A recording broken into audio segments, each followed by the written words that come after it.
From the All Indiana Podcast Network. The All Indiana Podcast Network. This is the News 8 Daily 8. Now the latest news. Kylie Conway has all the news you need to know. And more. Please stand by. Now, here's Wish TV's Kylie Conway. Hi, this is Kylie Conway, and this is the News 8 Daily 8 for Thursday, August 6th. The Indiana State Department of Health says 1,051 additional Hoosiers have been diagnosed with COVID-19. That brings the total cases to 71,015. The health department added 6 more deaths to the state's toll, bringing it to 2,811. As of today, more than 32% of ICU beds and nearly 82% of ventilators are available across the state. And today, State School Superintendent Jennifer McCormick spent more than an hour answering questions related to kids going back to school. She reassured parents that as of how things stand now, plans to return to school are good to go with provisions. She said if that changes, the state will help schools transition. For students who do make it to the classroom, things will look different because of the pandemic. Dr. McCormick says some school districts have concerns about getting more personal protective equipment. She says they've gotten a lot of help from the state for things like masks and gloves. One big topic of concern, the amount of screen time that virtual learning will require for students. McCormick said the idea of sitting a child in front of a screen for 6 hours is not a good idea, and that will need to be monitored. She says there's nothing perfect about this, but finding that balance of screen time when you are remote is critical. K-12 guidelines for Marion County schools go into effect today. Right now, the county is still in the yellow stage. That means elementary classes can be held in person, but middle and high schools have to follow a virtual-only or a hybrid model. And students in 3rd grade and above have to wear masks at all times inside. The county also requires staggered passing periods, permanent seating charts, and limited supply sharing.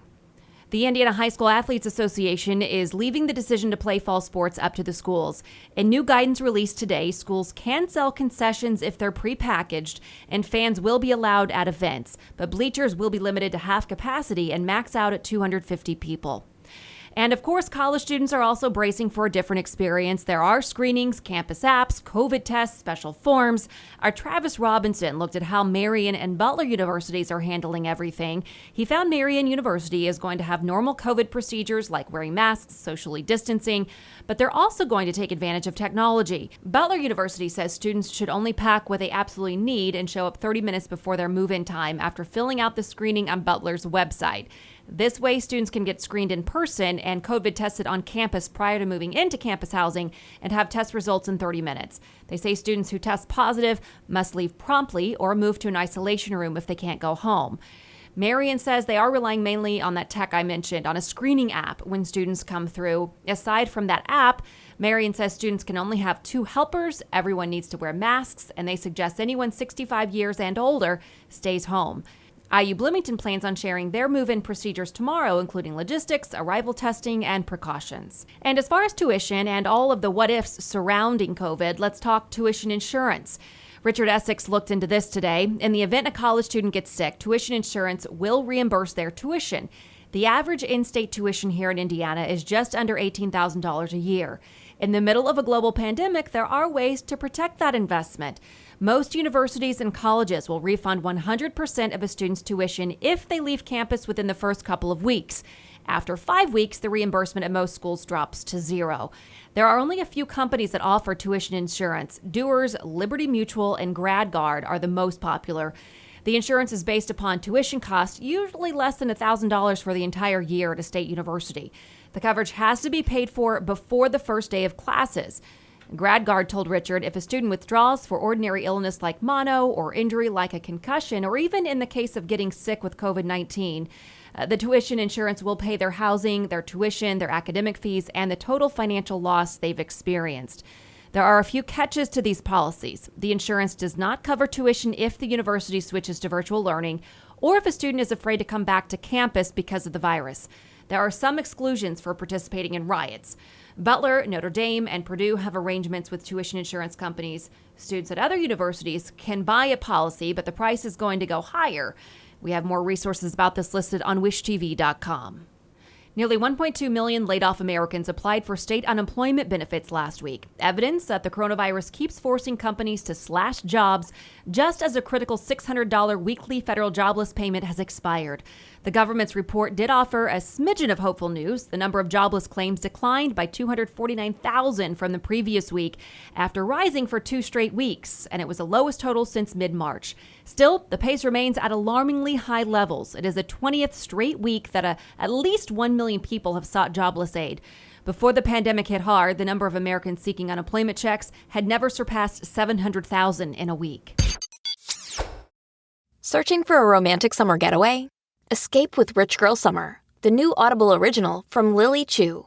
The exquisitely talented Philippa Sue, returning to narrate her 5th Lily Chu title. This time, Philippa is joined by her real-life husband, Stephen Pasquale. Set in Toronto's wealthy cottage country, aka the Hamptons of Canada, Rich Girl Summer follows the story of Valerie, a down-on-her-luck event planner posing as a socialite's long-lost daughter, while piecing together the secrets surrounding a mysterious family and falling deeper and deeper in love with the impossibly hard-to-read and infuriatingly handsome family assistant, Nico. Caught between pretending to belong and unexpectedly finding where she truly fits in, Valerie learns her summer is about to get far more complicated than she ever planned. She's in over her head and head over heels. Listen to Rich Girl Summer now on Audible. Go to audible.com/richgirlsummer.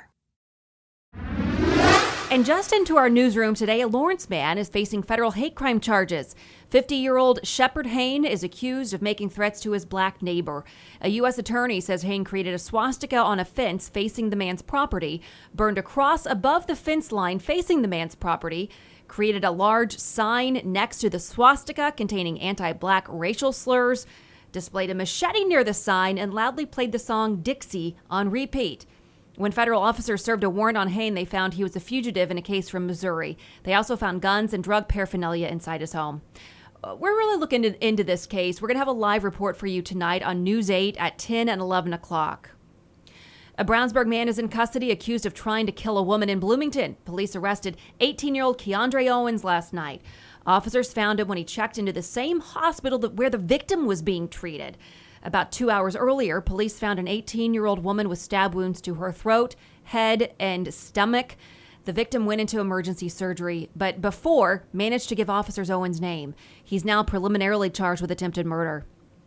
Governor Eric Holcomb's re-election is being endorsed by the Indiana Manufacturers Association. The group made the announcement during a special event this morning. The Indiana Manufacturers Association says they work to create, protect, and promote Indiana manufacturing jobs. Its board says Governor Holcomb is the candidate who will best advance the interests of manufacturing in the state. Governor Holcomb will face Democratic candidate Woody Myers in November's election. New York's Attorney General wants to put an end to the NRA. Letitia James is suing the National Rifle Association following an 18-month investigation into the NRA. She accuses the organization of diverting millions of dollars for personal benefit. James says top leaders used funds for lavish personal trips, contracts for associates, and other questionable expenditures. The NRA president calls the lawsuit a baseless attack on Second Amendment rights. And an urgent warning from the CDC, don't drink hand sanitizer. The CDC says people are getting sick and dying from ingesting it. The agency says 15 adults in Arizona and Mexico were hospitalized between May and June. They had methanol poisoning after consuming alcohol-based hand sanitizers. 4 of them died. 9 others developed seizures or left the hospital with impaired vision. The FDA recently put out a warning saying methanol is toxic and poisons you through your skin. The president of France is organizing a global effort to help Beirut. Emmanuel Macron visited the gutted city today, mobbed by angry crowds. People there blame years of corruption and mismanagement by Lebanon's leaders for that massive explosion on Tuesday. And France once governed Lebanon as a protectorate and maintains close ties. Macron said today that he will hold a fundraising conference with European, American, and Middle Eastern donors in the next few days. The goal is to raise money for food, medicine, housing, and other urgent aid. Macron promised a clear and transparent investigation into that explosion. Investigators think a fire touched off a stockpile of explosive chemicals at the city port. So far, officials report more than 130 deaths. Government forecasters are changing their hurricane season outlook. The NOAA now calls for up to 25 named storms this year, the highest ever predicted. If that's true, we'll likely run out of traditional names and start using Greek letters. There's already been 9 named storms so far. And on average, 90% of hurricane activity happens after August 6th. Okay, now to some fun news out of the Colts. As Frank Reich navigated this unusual NFL offseason, the Colts head coach found an unusual way to stay ready for game day. Olivia Ray shows how Reich led members of the Horseshoe in life and in love. It was training camp, I guess 2 years ago, and so I was standing in the back, and Caroline was also standing in the back. You may recognize Caroline as the former reporter for Colts.com, which is how she met current Colts offensive assistant and her other half, Parks Frazier. The two got engaged during this past NFL season and planned their wedding for this crazy offseason. The thing that him and I focused on from the very beginning was, this is about us getting married, and so long as him and myself and Frank could be there, then we were going to have the day. Frank, as in Colts head coach Frank Reich. For the two of you to get into the Indiana Farm Bureau Center at the Colts complex to meet in what would be a very special way.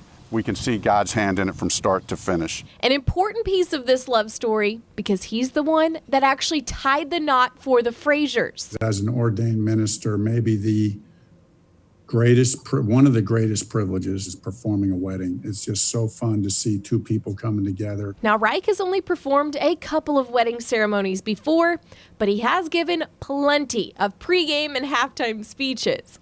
So here was his message for this Colts marriage. When you're performing a ceremony of people that you know and love, what makes it special is to add the personal connection. So as I was preparing for that, I was like, what am I going to say to these two? I know Colts fans will recognize. Yeah, oddly enough, in only Frank Reich fashion. And it was only appropriate that said, you want to know what the great foundation for a marriage is? And it just happened to be the 3 T's that we talked to as a football team. It's 3 T's. It's trust, it's toughness, and it's team. And you've never heard this version before. I promise you. Team Frazier forever.